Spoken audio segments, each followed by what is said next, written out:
So hello and welcome my dear student in my channel A Journey with Physics where quality matters. So আজকের বলার অপেক্ষা রাখছে না আজকের কি বিষয়ের উপরে ক্লাসটা হতে চলেছে। তোমরা জানো আজকে যে ক্লাসটা হবে page number SC4 from ABTA test paper, সেখান থেকে আমরা আজকের MCQ সলিউশন করব। সো শুধু MCQ নয়, MCQ প্লাস 4 মার্কস। তোমাদের যে এই 18 marks that is MCQ 14 and 4 নাম্বারের যে ছোট প্রশ্ন থাকে সেই 14 plus 4 that is of 18 marks হচ্ছে আমরা আজকে সলভ করব from SC4 page of ABTA test paper. So যারা প্রথমবার চ্যানেলটাকে দেখছো অবশ্যই তারা সাবস্ক্রাইব করো এবং পাশে থাকা ভার্চুয়াল বেল আইকনকে অবশ্যই অল প্রেস করে দিও, যাতে আপকামিং এইচএস এক্সামে যে র্যান্ডম ভিডিও ছাড়া হবে তার সমস্ত নোটিফিকেশান তোমাদের কাছে পৌঁছায়। এবং আমরা বিলিভ করি অ্যাটলিস্ট হচ্ছে আমরা 10খানা পেজের 14খানা MCQ এবং 4খানা SAQ আমরা করতে পারবো। That is from every page আমরা 18 মার্কস করে সলভ করব। দ্যাট ইজ 10খানা পেজের টোটাল 180 মার্কস আমরা সলভ করার চেষ্টা করব অ্যাটলিস্ট 10খানা পেজের। So before actually starting of the class, hi, this is Sujit to take today's session with you. So চলো শুরু করা যাক আজকের সেশনটা। তাহলে আজকের দেখো ফার্স্ট প্রশ্ন কি বলেছে তোমাদের সামনে, ইজ অন ইউর স্ক্রিন।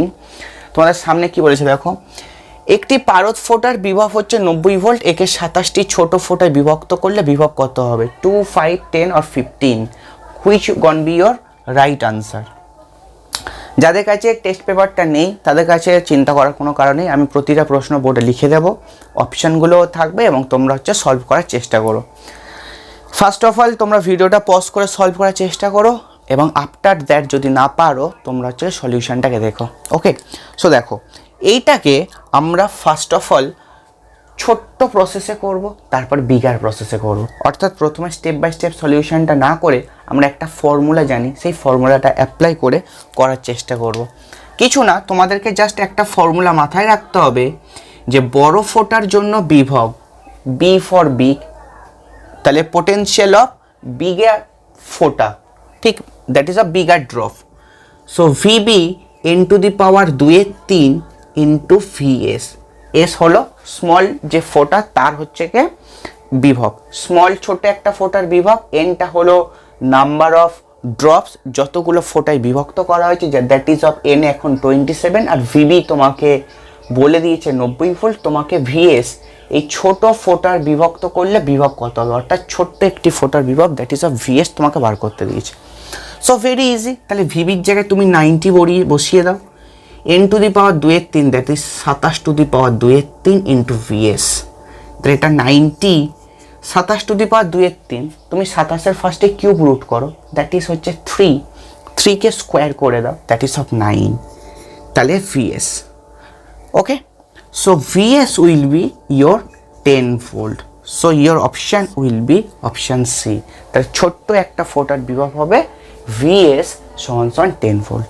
এটা তো আসলো ছোট্ট প্রশ্নতে। এই প্রশ্নটা তোমার কিন্তু ভীষণ ভীষণ ইম্পর্টেন্ট, তোমাদের MCQতে আসতে পারে, SAQতে আসতে পারে এবং at the same time group সিতে যেখানে তোমাদের 3 নম্বরের 9খানা প্রশ্ন করতে হয় সেখানেও কিন্তু তোমাদের এটা আসতে পারে। সো এবারে দেখো আমরা স্টেপ বাই স্টেপ কীভাবে করতে পারি। এটা হচ্ছে আমাদের ছোট্ট কুচকিলি প্রসেস, সেই কুচকিলি প্রসেসে অঙ্কটা সলভ করে দিয়েছি ঢিল না মেরেই। ওকে, কাউকে কিছু ডিস্টার্ব না করে অঙ্কটা করে ফেলেছি। এবারে আমরা হচ্ছে কি বড় প্রসেসে কীভাবে করতে পারি। দেখো বড় প্রসেসে করার জন্য তোমাকে first of all volume solve করতে হয়। আমরা হচ্ছে কি বেশি ডিটেলসে আলোচনা করব না, বিকজ অফ খুব ছোট্ট সেশনের মধ্যে আমাকে 18 মার্কস সলভ করতে হবে।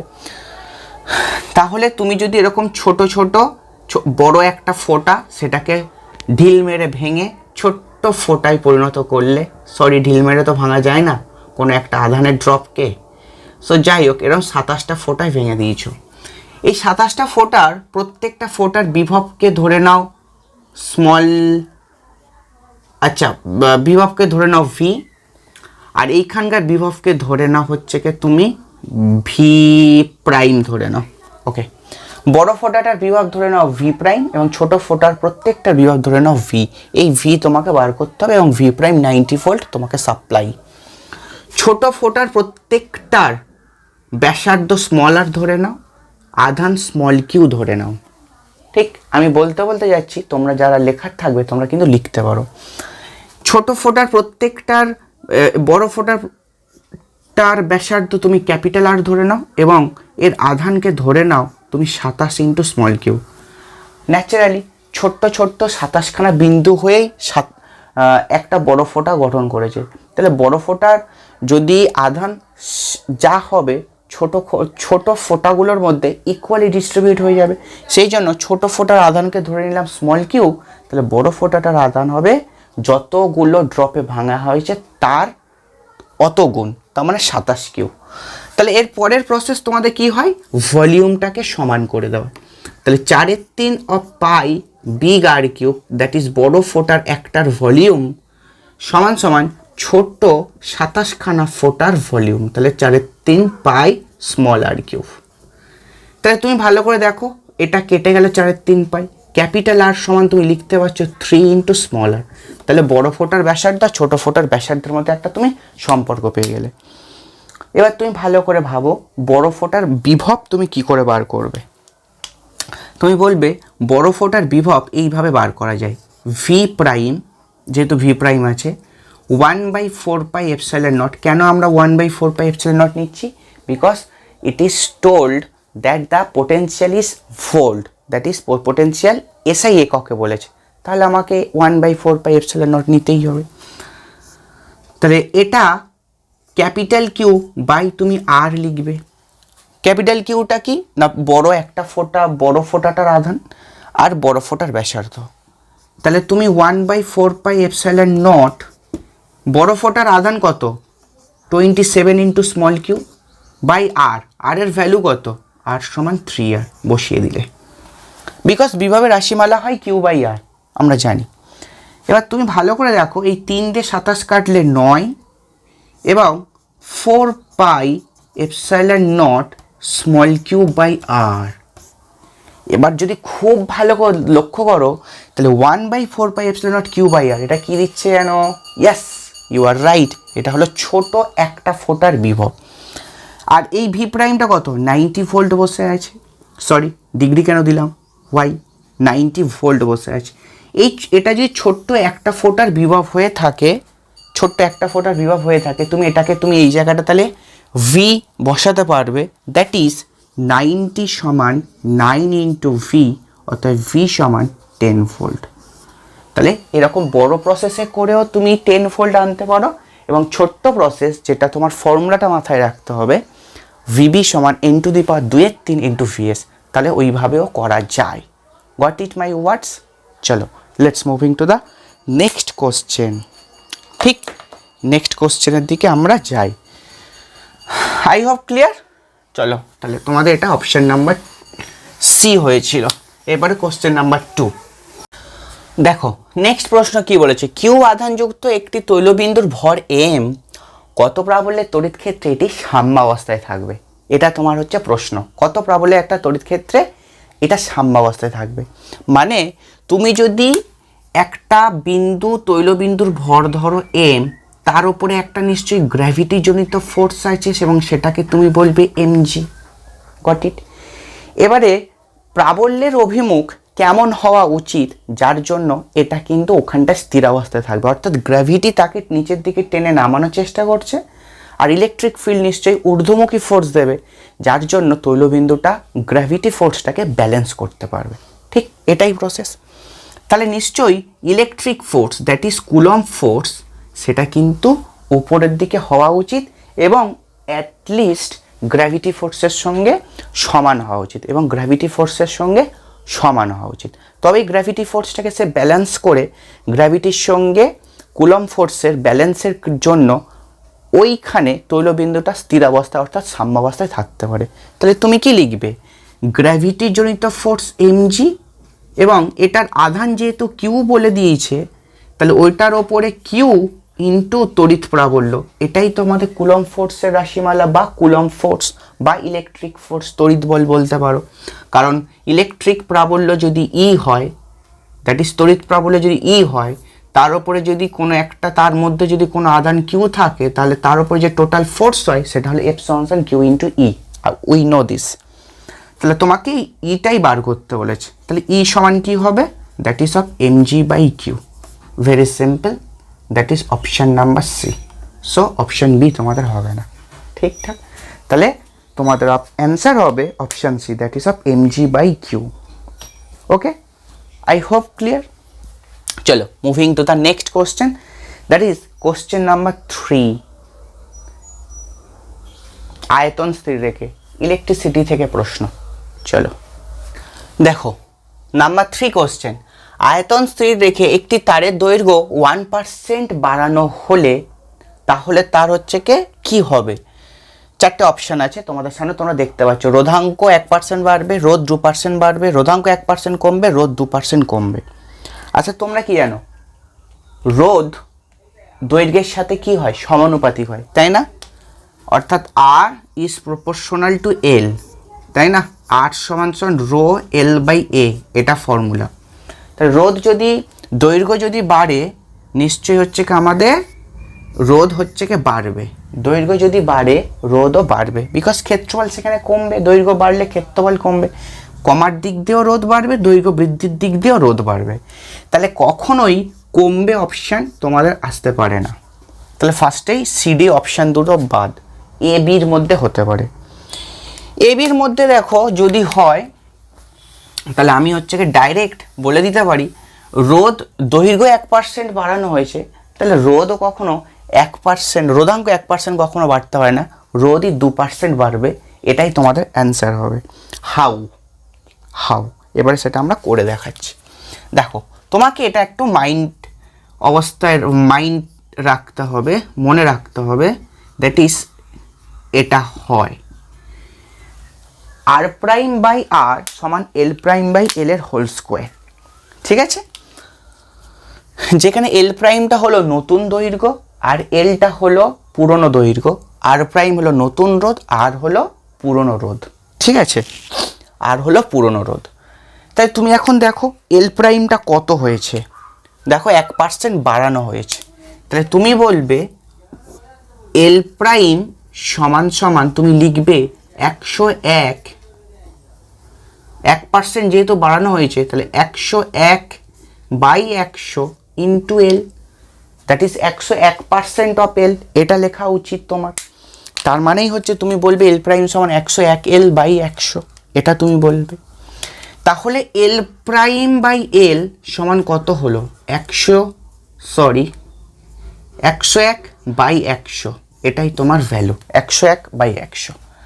তাহলে আর প্রাইম বাই আর এই জায়গাটা থেকে তুমি ভ্যালু বসাও, তাহলে 101/100 তার হোল স্কোয়ার, 101/100 তার হোল স্কোয়ার। এটাকে তোমার ক্যালকুলেশন করবে কত পার্সেন্টেজ বাড়বে, তোমাকে এখান থেকে অ্যান্সার করতে হবে, তোমাকে এখান থেকে অ্যান্সার করতে হবে। ঠিক, তোমাকে এখান থেকে অ্যান্সার করতে হবে। এবার তুমি কি করে করবে, ফার্স্ট অফ অল দেখো 101-এর গুণ করো। এবার 101-এর গুণ যারা জানো না, 100-এর কাছাকাছি কোনো সংখ্যার গুণ কি করে করতে হয় দেখে নাও। 101টা 100-র থেকে কত বড়, +1 বড়। 101টাও 1-এর থেকে কত, মানে 100-র থেকে কত বড়, তুমি বললে +1 বড়। এবারে কোনাকুনি এইটা অথবা এইটা যোগ করে দাও, তাহলে 101 আর 101 তুমি বললে কত, 102। এবার এই দুটোকে গুণ করে দাও, তাহলে 1 আর 1 দ্যাট ইজ 1 হয়, কিন্তু ডবল ডিজিট করে বসাতে হবে, দ্যাট ইজ 01। তাহলে 101 আর 101 গুণ করলে 102/01 তোমার এটা হবে। Okay, that is the magic. So 101-101-এর গুণ কীভাবে করবে, তাহলে 101টা 100-র থেকে কত বড়, +1 বড়। 101টা 100-র থেকে কত বড়, +1 বড়, তুমি লিখলে। এবার কোনাকুনি যোগ করে দাও, তাহলে তুমি বলবে 101 আর 1, তাহলে 102। আর এই দুটো সংখ্যাটাকে গুণ করে দাও, তাহলে 1-1-এ গুণ করলে 1 হয়, কিন্তু তাকে ডবল ডিজিট করে বসাতে হবে, বিকজ এখানে তোমার বেস সংখ্যা হচ্ছে কি 100। ঠিক আছে, 102/01 এটা আসবে তোমার। তাহলে 102/01 যদি আসে, তাহলে তুমি এখানে বলবে স্যার এখানটায় 102/01 এসছে, নিচে 4টে শূন্য এসছে। তা তুমি 1 2 3 4 4টের পরে পয়েন্ট বসিয়ে দাও, 1 2 3 4, তুমি বললো 1.02। আর বাকিগুলো নেগলেক্ট করে দাও, 1.0201 নেগলেক্ট করে দাও, লাগবে না। এখানে তো দেখেই বোঝা যাচ্ছে 2% বৃদ্ধি পাচ্ছে রোধটা, ঠিক 2% রোধটা বৃদ্ধি পাচ্ছে। এবার পার্সেন্টেজ বৃদ্ধি ফর্মুলা কি? পার্সেন্টেজ বৃদ্ধির ফর্মুলা হলো তোমরা জানো r prime minus r by r into 100%। তাহলে r প্রাইম বাই r এর ভ্যালু আসছে 1.02। তাহলে r প্রাইমের ভ্যালু কত হবে? তুমি বলবে sir 1.02 into r minus r এর জায়গায় r বসিয়ে দাও, বাই তলায় r বসিয়ে দাও, ইন্টু 100% লিখে দাও। Now calculation is up to you.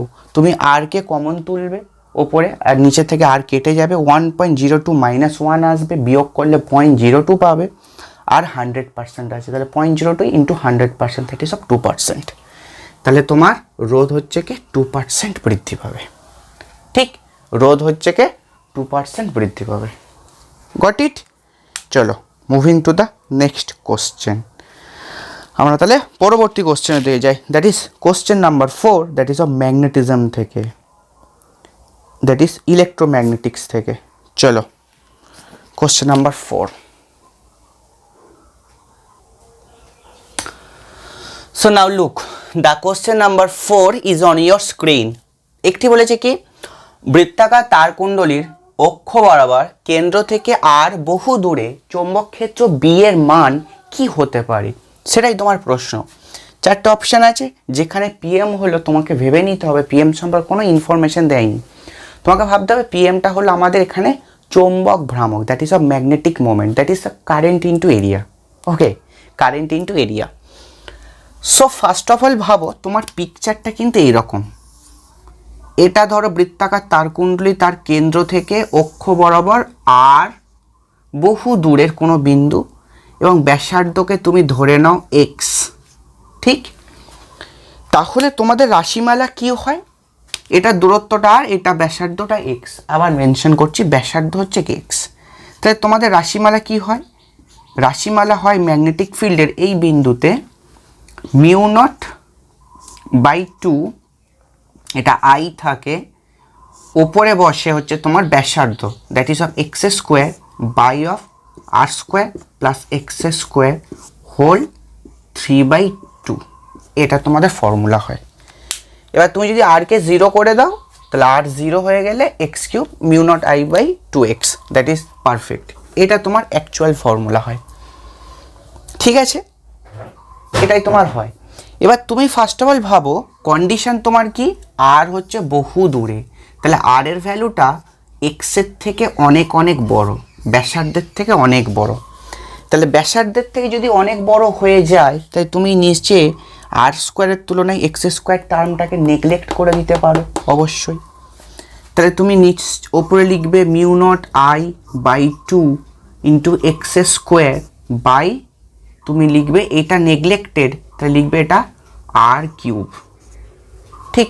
এটা নিচে লিখবে আর কিউব, স্কোয়ার কেটে গেলে এটা নেগলেক্টেড, আর স্কোয়ারের whole to the power 3/2, square আর √2টা কেটে গেল, মানে 2টা, এখানে তুমি 3টা পাচ্ছ, তাহলে আর কিউব পাচ্ছ।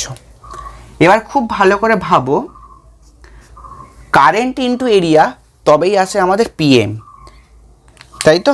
তুমি একটা ওপর নিচে পাই গুণ করো, তুমি ওপর নিচে একটা করে পাই গুণ করো, μ0/2 pi I pi of x square by of R cube, এটা পাচ্ছ। ওপর নিচে একটা পাই গুণ করো। এবার খুব ভালো করে ভাবো, পাই এক্স স্কোয়ার মানে কি? পাই এক্স স্কোয়ার মানে বলবে তুমি এই লুপটার ক্ষেত্রফল, একদম পাই আর স্কোয়ার। তার সঙ্গে দেখো কারেন্ট গুণ আছে, তুমি কি বলবে? স্যার এটা হলো ম্যাগনেটিক মোমেন্ট, তাহলে current into area, current into area. তাহলে এই পুরো পার্টটা দিল ম্যাগনেটিক মোমেন্ট, এই পুরো পার্টটা দিল ম্যাগনেটিক মোমেন্ট। তাহলে তোমার আনসার কি হওয়া উচিত? μ0, তোমার আনসার হওয়া উচিত μ0 PM by 2π R cube, 2π R cube. তো সামহাও বইয়ের কোনো অপশানের সঙ্গেই তোমার কিন্তু অ্যান্সারের কোনো অপশানের সঙ্গে তোমার মিলছে না, এটাই আনসার হওয়া উচিত, B = μ0 PM/2π আর কিউব। সো কোনো আনসারই মিলছে না, তাই তুমি কি করবে তুমিই জানো, আমি জানি না, ঠিক আছে। তুমি কি করবে তুমি জানো, আমি কিছু জানি না। সো আর হচ্ছে বহু দূরের বিন্দু একটা, ঠিক আছে, আর হচ্ছে বহু দূরের বিন্দু। সেই ক্ষেত্রে আর কে তুমি নেগলেক্ট করে দিলে কিন্তু ওপরে কোনো টার্মই থাকবে না, নিচে কোনো টার্মই থাকবে না। তাহলে ইন্ডিপেন্ডেন্ট অফ আর, এখানে দেখো অ্যান্সারগুলো আছে ইন্ডিপেন্ডেন্ট অফ আর, ইন্ডিপেন্ডেন্ট অফ এনি ডিস্টেন্স আর, এটা করা আছে। তো I hope there is a little mistake in the given options, I hope, or maybe my fault, it is something mistake in the option, I hope, ঠিক আছে। So let's move on to the next question. চলো পরের প্রশ্নের দিকে যাওয়া যাক। 5 নম্বর প্রশ্ন, যেটা আমাদের ইলেকট্রোম্যাগনেটিক ইন্ডাকশান থেকে এসছে আর এসি চ্যাপ্টার মিলিয়ে। চলো, সো দেখো next question, this is a very much important প্রশ্ন, তোমরা এটাকে স্টার মেরে রাখতে পারো, এটা শুধু ছোট প্রশ্ন নয়, বড় প্রশ্নও তো আসতে পারে। দেখো বলেছে, দেখো কোনটার মাত্রীয় সংকেত সময়ের মাত্রীয় সংকেতের সঙ্গে সমান নয়, বা তার মানে কোনটার মাত্রা সময়ের মাত্রার সঙ্গে সমান নয়। 4 options, LR, CR, √LC and LC, option ডিতে। তাহলে কোনটা তোমাদের আনসার হবে? সো ফার্স্ট অফ অল দেখো, আমরা অপশান টু অপশান বার করি যে কোনটার মাত্রা কোনটা কি, ঠিক আছে, কোনটার মাত্রা কোনটা কি আমরা অপশান থেকে অপশানে বার করার চেষ্টা করি। जो पेन गिर गया, ठीक है। सो कोनटार मात्रा समয়ের মাত্রার সঙ্গে নয়। দেখো ফার্স্ট অফ অল দেখো এল, এল মানে কি তোমার এখানটা সাবেশাঙ্ক, তাই না, ইন্ডাক্টর। তাই তোমরা একটা ফর্মুলা জানো, হেনরি, হেনরি সমান সমান ওহম ইন্টু সেকেন্ড। হেনরি যার একক সেটা হলো সাবেশাঙ্ক, তাহলে তাকে ডিনোট করার জন্য কি দ্বারা প্রকাশ করি? এল দ্বারা, ভালো কথা। ওহম কিসের একক? রোধের একক, তাকে ডিনোট করা হয় কি দ্বারা? আর দ্বারা। সেকেন্ডকে কি দ্বারা ডিনোট করা হয়? টাইম দ্বারা। তাহলে এল বাই আর কিসের সঙ্গে সমান আসছে? না টি এর সঙ্গে। তাহলে এল বাই আর এর মাত্রা কার সঙ্গে সমান আসা উচিত? সময়ের মাত্রার সাথে সমান আসা উচিত। তাহলে যেই এল বাই আর এর মাত্রা সময়ের মাত্রার সঙ্গে সমান আসলো, তাহলে তুমি বলবে এটা সময়ের মাত্রার সঙ্গে সমান। তাহলে it can not be your answer, because আমাদের এখানে জানতে চাইছে কোনটা সময়ের মাত্রার সঙ্গে সমান নয়।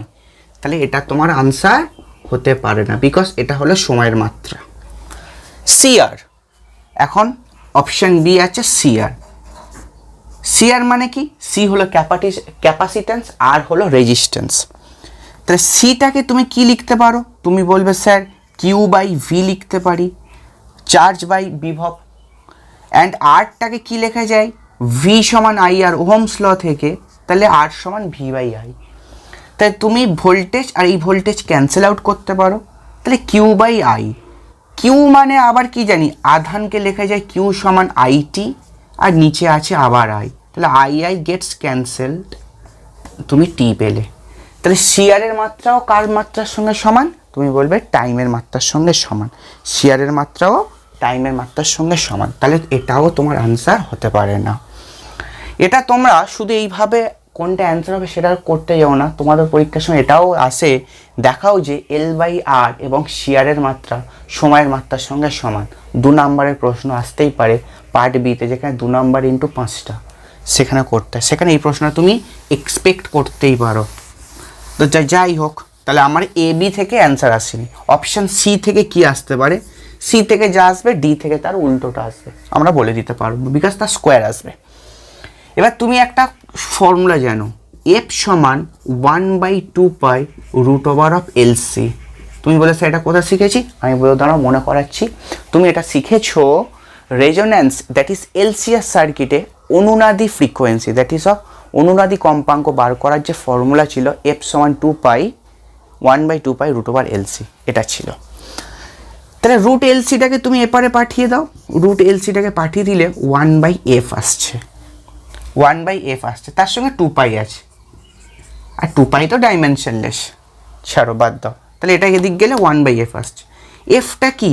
কম্পাঙ্ক, এফটা কি কম্পাঙ্ক, তাহলে রুট ওভার এলসির যে একক আসবে তুমি বলবে 1/, এটা এফ মানে কম্পাঙ্ক, কম্পাঙ্কের একক কি সেকেন্ড ইনভার্স হয়, সেকেন্ড ইনভার্স হয়, তাহলে 1/2 inverse that is of second, তাহলে এটাও তোমার আনসার হতে পারে না, বিকজ রুট ওভার এলসিটাও তোমাদের হচ্ছে কি টাইম দিয়েছে, তাহলে রুট ওভার এলসি যদি টাইম দেয় তাহলে এলসি তোমাদের কি দেবে, টাইমের স্কোয়ার দেবে, so it can not be time, that is your answer, that is your answer, এটা ঠিক, ইট ক্যান নট বি এটা টাইম, বিকজ এটা হলো টাইমের স্কোয়ার, তো এটা তো সময় নয়, এটা সময়ের স্কোয়ার, তাহলে এটা তোমার আনসার হতে পারে না, বিকজ প্রশ্নে জানতে চেয়েছে কোনটা তোমার মাত্রীয় সংকেত নয়, কার, সময়ের, বিকজ এটা সময়ের স্কোয়ার এসছে, রুট ওভার এলসি যদি টাইম হয় তাহলে এলসি হবে টাইমের স্কোয়ার, তাহলে এই তিনটেই কিন্তু আমাদের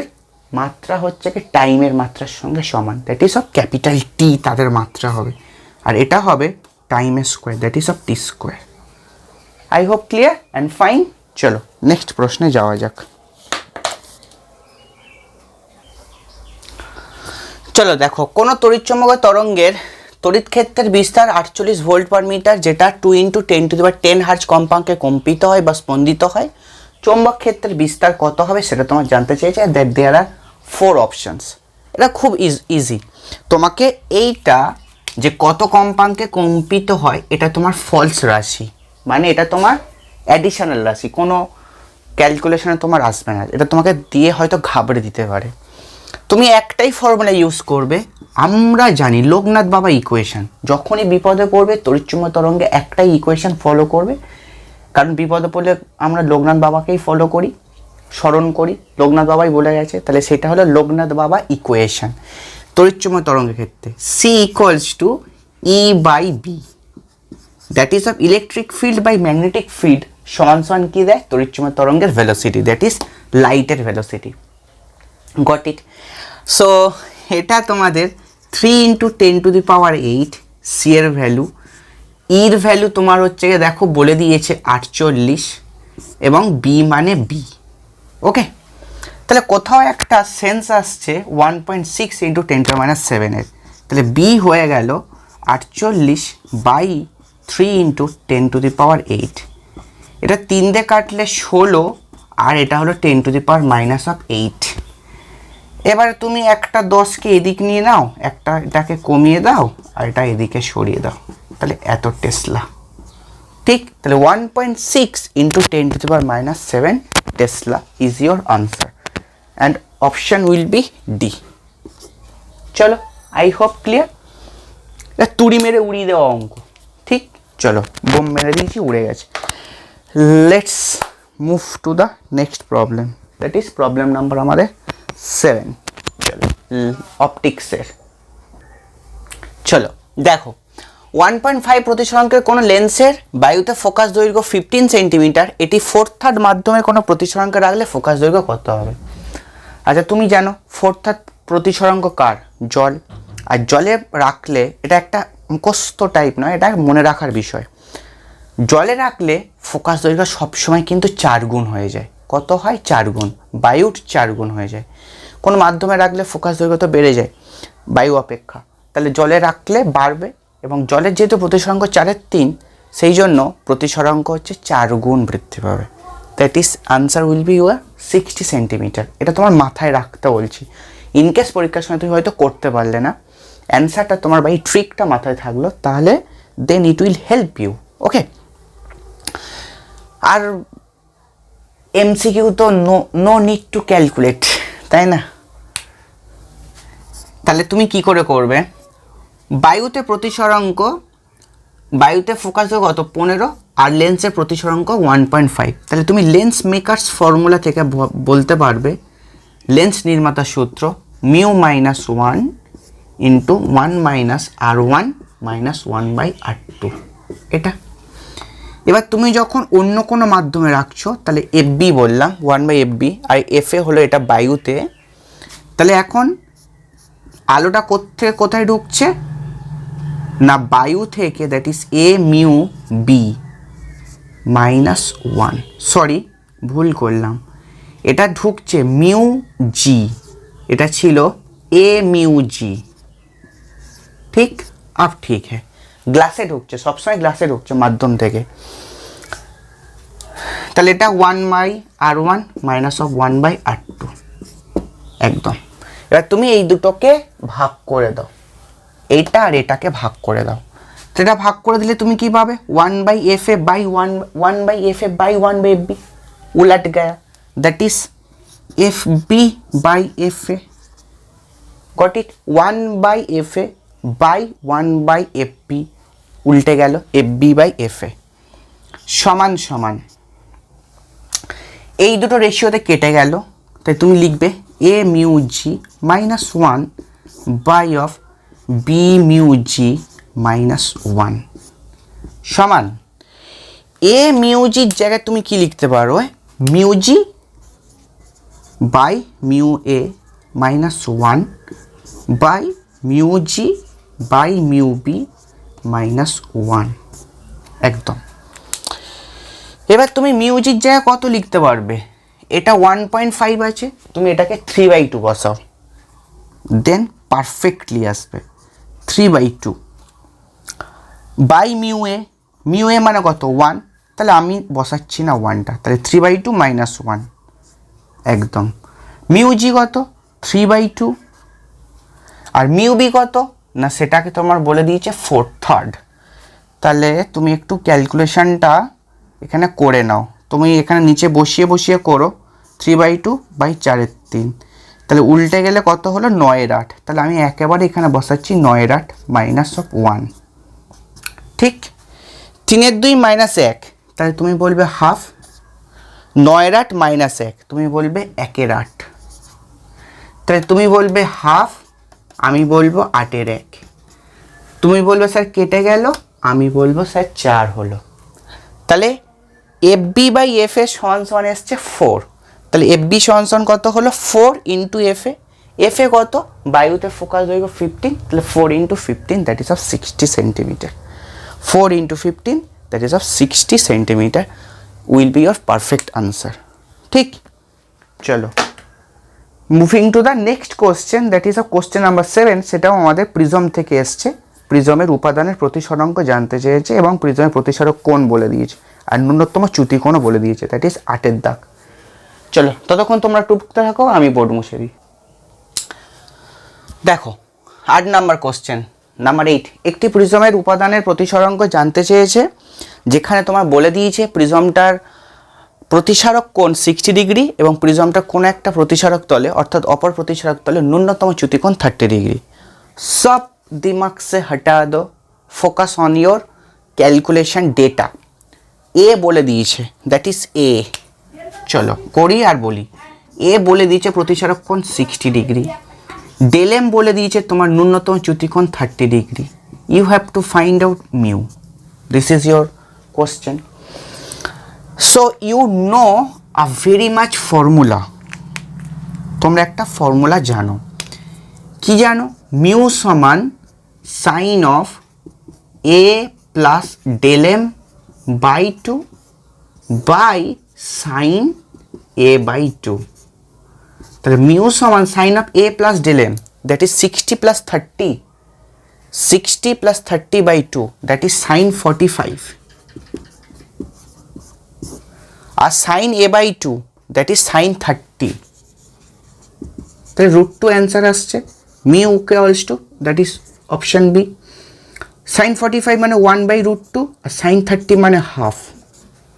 सो mu equals to 1/√2 into 2 that is काटाकुटी करले √2 और √2 माने আমরা জানি 1.414 হয়।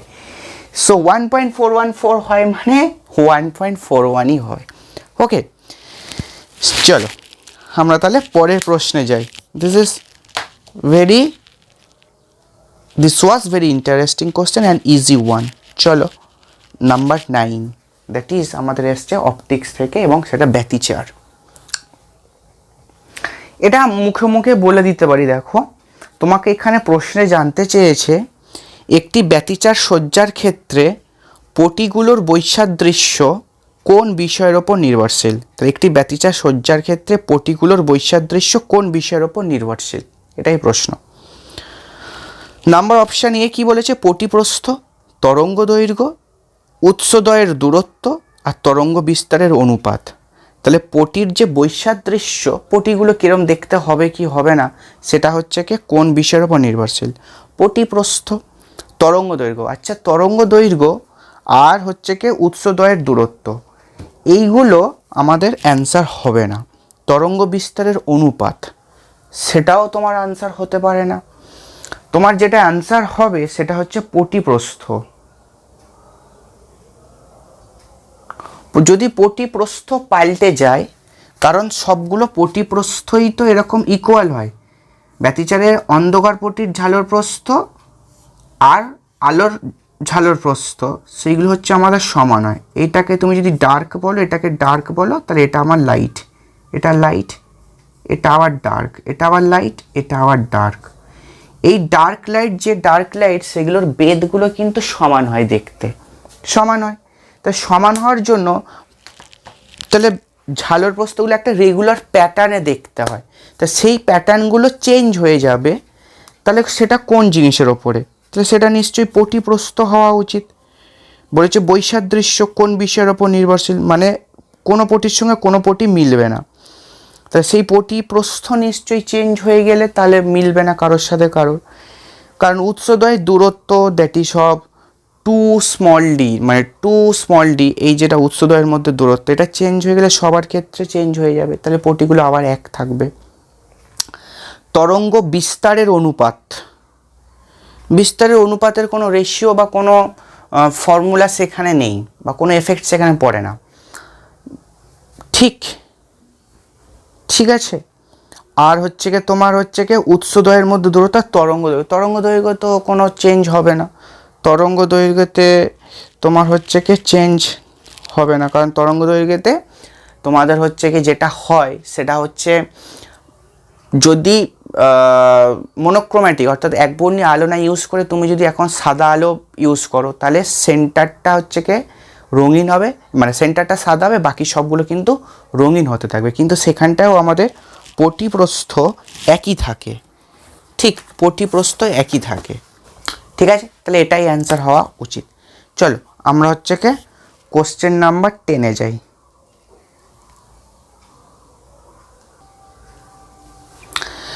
চলো দেখো, একটা ডি ব্রগলি একটা ইলেকট্রনের গতিশক্তি বলে দিচ্ছে 500 ইলেকট্রন ভোল্ট, এবং এই ডি ব্রগলি তরঙ্গ দৈর্ঘ্য কত হবে সেটা তোমার জানতে চেয়েছি। এবিসিডি অপশান 4টে আছে।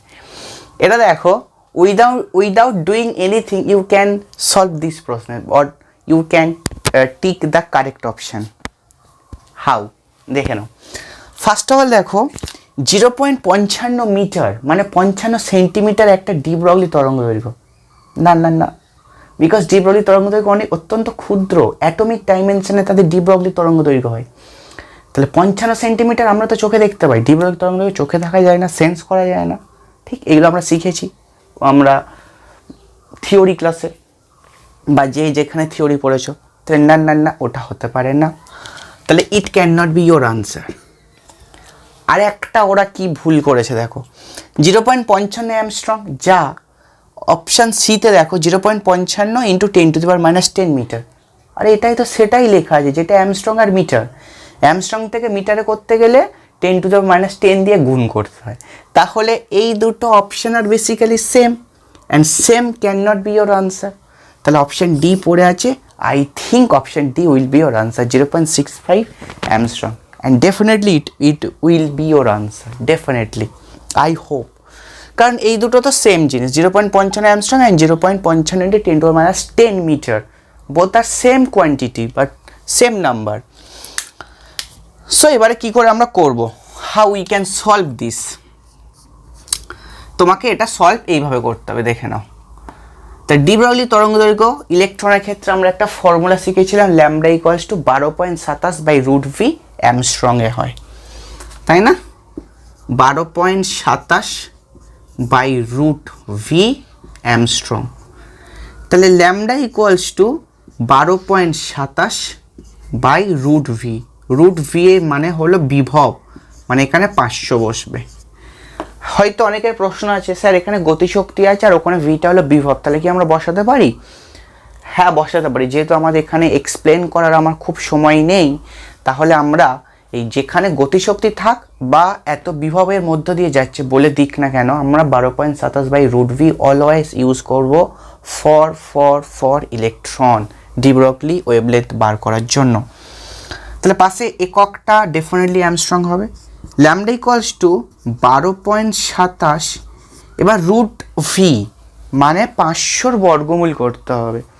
500 বর্গমূল 22 স্কোয়ার 484 হয়, আর 23 স্কোয়ার 529 হয়। তাহলে এটা হলো 22 পয়েন্ট সামথিং বসবে, 22 পয়েন্ট সামথিং, 23 বসবে না, 22 পয়েন্ট সামথিং বসবে কিছু একটা, 22.45 টাইপ কিছু বসবে।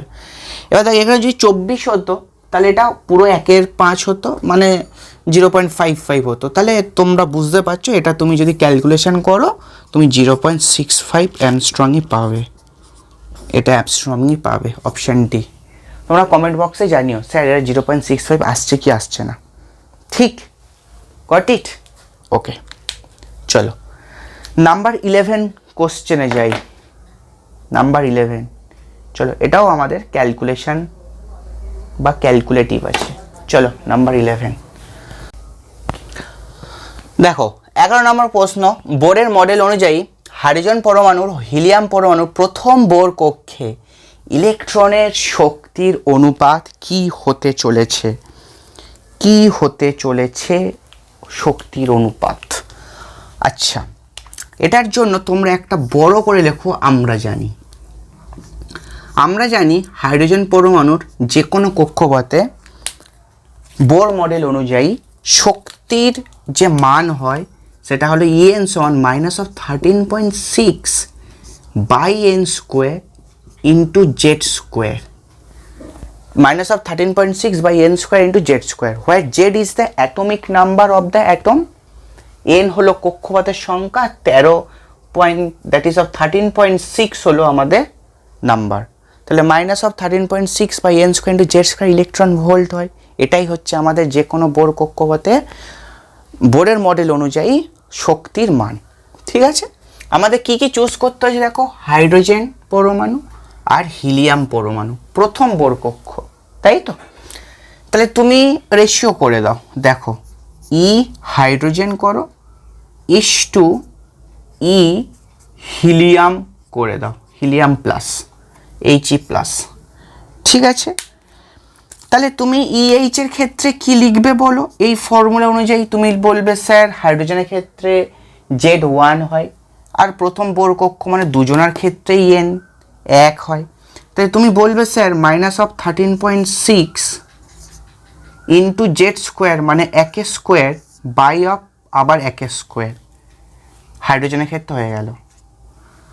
হিলিয়ামের ক্ষেত্রে sir -13.6 into Z square that is 2 square by of n square মানে আবার 1 স্কোয়ার, -13.6 উড়ে গেল, এটা ভেঙে গেল, এটা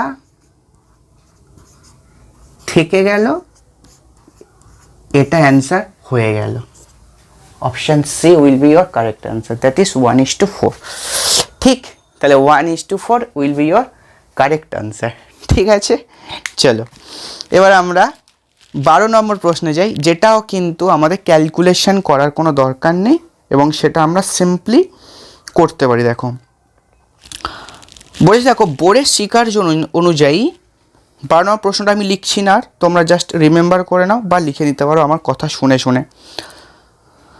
বোরের শিকার্য অনুযায়ী পারমাণবিক ইলেকট্রনে কোয়ান্টাইজড রাশিটি হলো, বোরের শিকার্য অনুযায়ী পারমাণবিক ইলেকট্রনে কোয়ান্টাইজড রাশি কোনটা?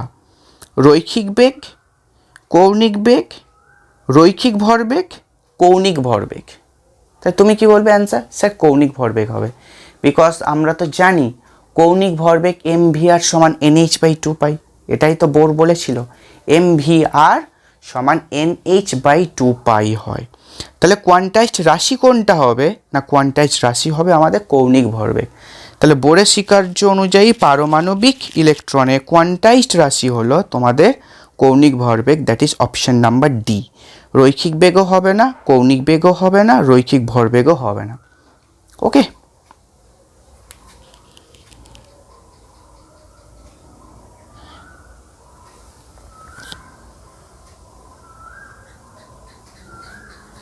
চলো এরপরে আমরা একটা ইলেকট্রনিক্সের প্রশ্ন করি, যেটা জার্মেনিয়াম ক্লাসের সঙ্গে কি অপদ্রব্য মেশালে এন টাইপ হবে, সেটা একটা ছোট্ট থিওরি প্রশ্ন। দেখো 12 নম্বর প্রশ্নটা আমি লিখেও দিয়েছি, বোরের স্বীকার্য অনুযায়ী পারমাণবিক ইলেকট্রনের কোয়ান্টাইজড রাশি, সেটা তোমাদের কৌণিক ভরবেগ অ্যান্সার হচ্ছে, যেটা ডিসকাস করেছি। কোনো জার্মেনিয়াম ক্লাসের সাথে যে অপদ্রব্য মেশালে যে এন টাইপ অর্ধপরিবাহী তৈরি হবে সেটা কোনটা মেশালে এন টাইপ অর্ধপরিবাহী হবে। বিকজ তোমরা জানো এন টাইপ মানে একটা পঞ্চযোজী মৌল, তোমাকে ডোপিং করতে হবে এন টাইপ করতে গেলে। অ্যালুমিনিয়াম আর তোমার বোরন, অ্যালুমিনিয়াম বোরন এটা হচ্ছে কে ট্রাইভ্যালেন্ট, এটা হলো ত্রিযোজী। ইন্ডিয়ামটা বলতে পারবো না, কিন্তু আর্সেনিক তোমার আনসার হবে। আর্সেনিক হলো পঞ্চযোজী মৌল, তোমাকে আর্সেনিক যদি তুমি ডোপিং করো তাহলে তোমার কিন্তু ম্যাটেরিয়ালটা এন টাইপ হয়ে যাবে, জার্মেনিয়ামটা, ঠিক, যে বিশুদ্ধ থেকে অবিশুদ্ধতে ট্রান্সফার হয়ে যাবে। ঠিক, আই হোপ ক্লিয়ার। চলো তাহলে তোমাদের আনসার হবে আর্সেনিক। ওকে, চলো পরের প্রশ্নে যাওয়া যাক। Question number 14।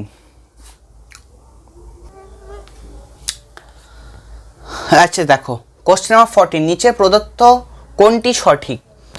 সৌরকোষ কোনো বাহ্যিক বায়াস ছাড়াই কাজ করে। হ্যাঁ, এটা সঠিক। সৌরকোষ হচ্ছে কি আমাদের কোনো ব্যাটারি লাগে না, এক্সটার্নাল ব্যাটারি।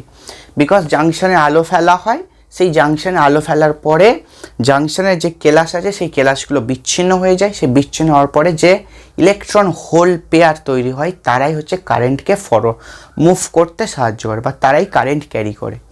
তাহলে আমাদের কোনো বাহ্যিক বায়াস লাগে না। ফোটোডায়োড, যেটা সৌরকোষের মানে ফোটোডায়োডের একটা অ্যাপ্লিকেশন হলো সৌরকোষ, ফোটোডায়োডে কিন্তু বিপরীত বায়াস লাগে, এটাও ঠিক কথা, ফোটোডায়োডে বিপরীত বায়াস লাগে, ঠিক আছে। ওই জন্য আমরা চতুর্থ পাদে লেখো পাই, ঠিক, বিপরীত বায়াস লাগে। এলইডি সম্মুখ বায়াসে কাজ করে, এটাও ট্রু। তাহলে তোমার পড়ে রইল কি অপশান ডি, দ্যাট ইজ উপরের সবগুলোই সঠিক। So this is a very good question. তাহলে তোমাদের ওপরে সবগুলোই সঠিক, এটা তোমাদের আনসার, ঠিক আছে। চলো আমাদের 14খানা এমসিকিউ কমপ্লিট। এবারে বাকি রইল আমাদের 4টে আমাদের শর্ট প্রশ্ন। চলো এবার 2 এর দাগের 1-এরটা। 2 এর দাগের 1-এর প্রশ্নটা বলেছে, দেখো কোনো একটা আলফা কণা আর বিটা কণা, আলফা কণা আর প্রোটন কণা আছে আই থিঙ্ক। সো তারা হচ্ছে কি ম্যাগনেটিক ফিল্ডের মধ্যে প্রবেশ করেছে, কোনটা বেশি বল অনুভব করবে, এরম টাইপের কিছু একটা প্রশ্ন জানতে চেয়েছে। ভি গতিতে একটি আলফা কণা এবং বিটা কণা উভয়কেই বি মানের চৌম্বকক্ষেত্রে লম্বভাবে প্রক্ষেপণ করলে কোনটি অধিকতর বল অনুভব করবে? অবভিয়াসলি আলফা কণা হবে, ঠিক। তাহলে দুটো কণা, একটা আলফা আর একটা বিটা, একটা আলফা কণা একটা বিটা কণা, দুটোকেই ভি বেগে চৌম্বকক্ষেত্র বি এর মধ্যে লম্বভাবে প্রক্ষেপ করা হয়েছে, তাহলে কোনটা অধিকতর বল অনুভব করবে? তুমি বলবে স্যার ফোর্সের রাশিমালা হয় এফ সমান কিউ ভি বি, দুটোকেই একই ভেলোসিটি দিচ্ছে, দুটোকেই একই ম্যাগনেটিক ফিল্ডের মধ্যে প্রবেশ করিয়েছে, তাহলে ভিবি দুজনের ক্ষেত্রে সমান, তাহলে এফ প্রপোর্শনাল কিউ হচ্ছে। এবারে তুমি বলবে স্যার বিটার থেকে আলফার হচ্ছে কি আধান বেশি, বিটার দ্বিগুণ আধান হচ্ছে কি আলফার, তাহলে আলফা কণা বেশি বল অনুভব করবে, আলফা কণা অধিকতর বেশি বল অনুভব করবে।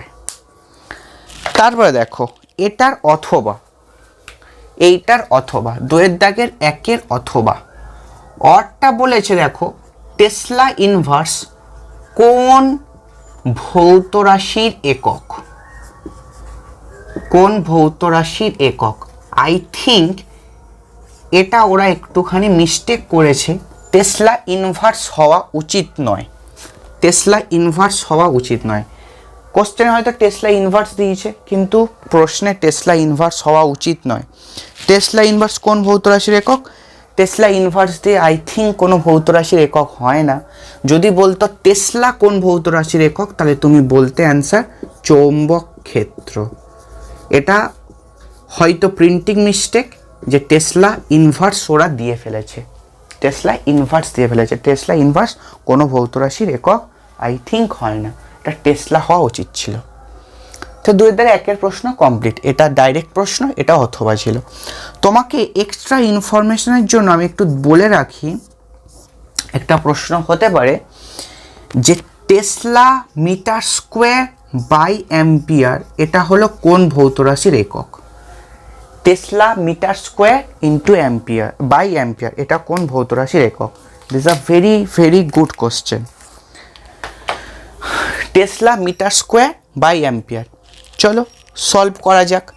আচ্ছা, টেসলাটাকে তুমি লিখতে পারো weber per metre square into একটা মিটার স্কোয়ার রয়েছে বাই অ্যাম্পিয়ার, লিখতেই পারো। টেসলাকে weber per metre square by ampere লিখতে পারো।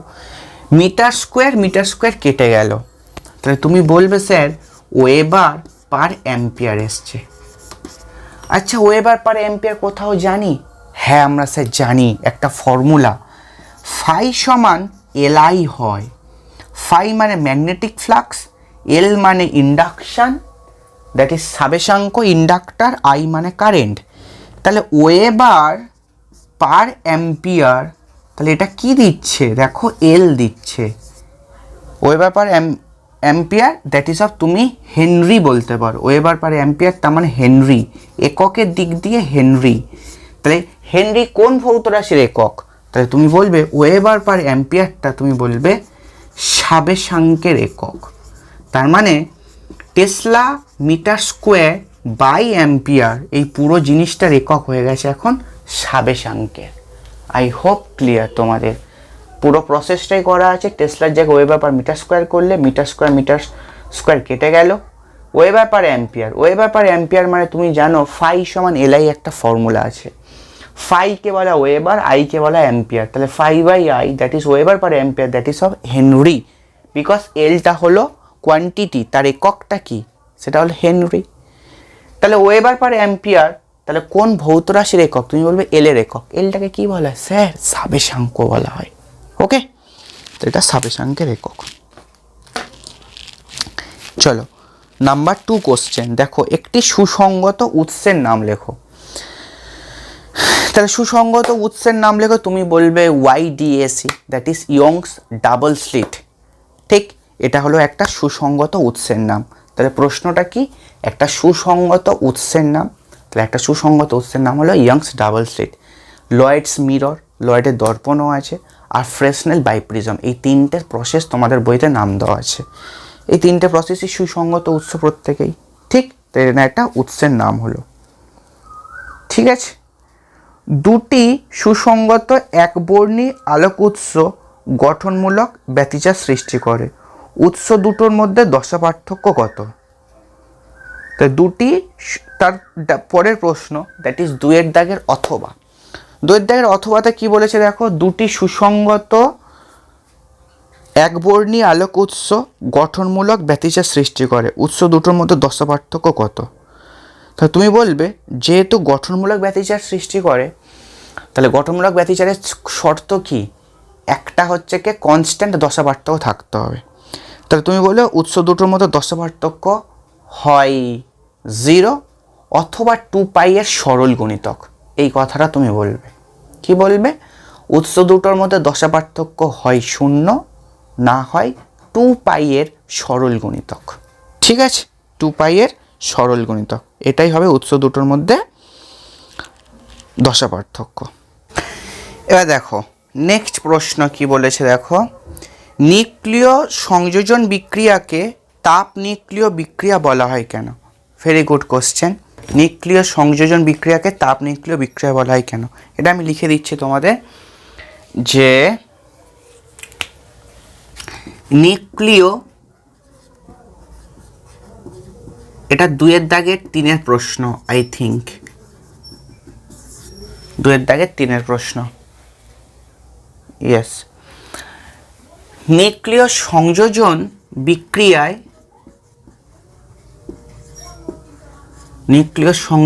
বিক্রিয়ায় অপেক্ষাকৃত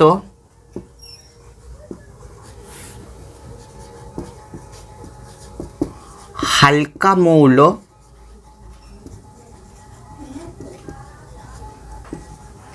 সংযুক্ত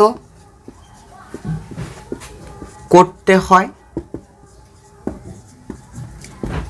যার জন্য crore crore degree Celsius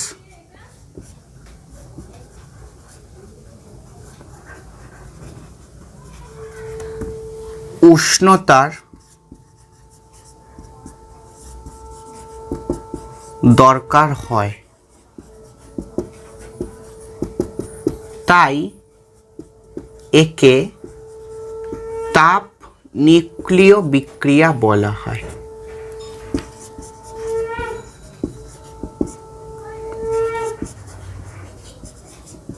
actually যে বিক্রিয়াতে যে নিউক্লিয় বিক্রিয়া হওয়ার জন্য প্রচুর পরিমাণে তাপ লাগে তাকে বলে তাপ নিউক্লিয় বিক্রিয়া। তাহলে নিউক্লিয় সংযোজনেও অপেক্ষাকৃত যখন হালকা হালকা মৌল যখন আমি সংযুক্ত করব তাহলে তখনও কিন্তু প্রচুর আমাদের টেম্পারেচারের দরকার হয়। সেই টেম্পারেচার লাগার জন্যই নিউক্লিয় সংযোজনকে আমরা বলবো হচ্ছে কি তাপ নিউক্লিয় বিক্রিয়া। ওকে, তার সঙ্গে দেখো অর প্রশ্ন আছে, রিডবার্গ ধ্রুবক কি? রিডবার্গ ধ্রুবক কি? এটা একটা বিচ্ছিরি টাইপের প্রশ্ন যে রিডবার্গ ধ্রুবক কি। সো রিডবার্গ ধ্রুবক বলবে যে হাইড্রোজেন পরমাণুর ভরজনিত সংশোধনের জন্য যে ধ্রুবক ব্যবহার করা হয় তাকে আমরা বলবো হচ্ছে কি রিডবার্গ ধ্রুবক। কি বলবো?